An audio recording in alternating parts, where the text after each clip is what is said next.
Kasi nag-vlog ako, nagkwento ako about my third eye. Ngayon, ang dami nag-comment doon, sobrang, as in madami nag-comment na mag-share ako about yung third eye ko. Actually, nag-usap kami ng aking partner and also my director na si Chini na ayoko talagang i-share. Yung motor, ayoko talaga i-share. Hindi, ayoko talagang i-share about yung third eye ko. Kasi gusto ko, syempre, yung third eye ko ay keep it secret. Ayokong i-share sa iba. Pero napilit nila ako. Ngayon, i-share ko sa inyo yung iba lang. Kasi ayoko talagang ikwento lahat.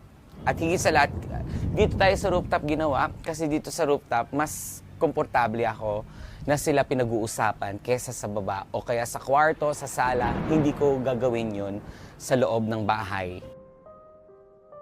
Ngayon, nag-start po ang aking third eye na kung saan ay nagpunta kami. Umaakyat ako dati ng bundok. Matagal ng panahon na ito.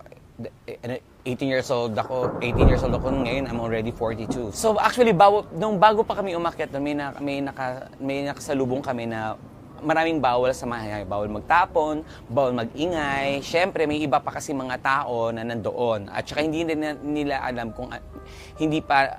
kung ano pang mga nandoon sa loob ng mahayhay. Ngayon, nag-inuman kami, nag-ingay kami. So, nag-stay kami doon sa may punong napakalaki sa may mahayhay.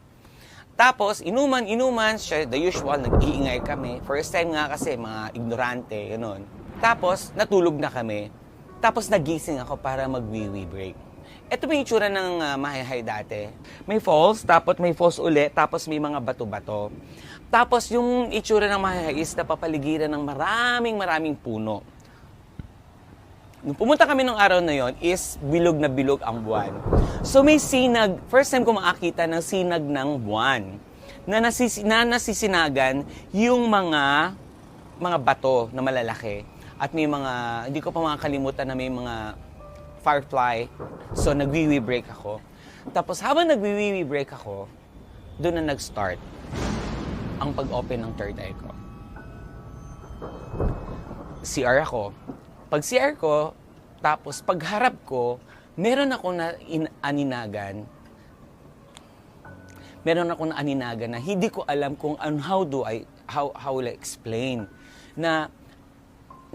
Nasisinagan siya ng bilog ng buwan, ng sinag ng buwan, doon sa bato. Una, pagtingin ko, ano ba yung nakikita ko na maitim na something na nakaupo siya na nakaganito. Alam niyo yung nakaupo na nakaganito? Para siyang naka-squat na maitim.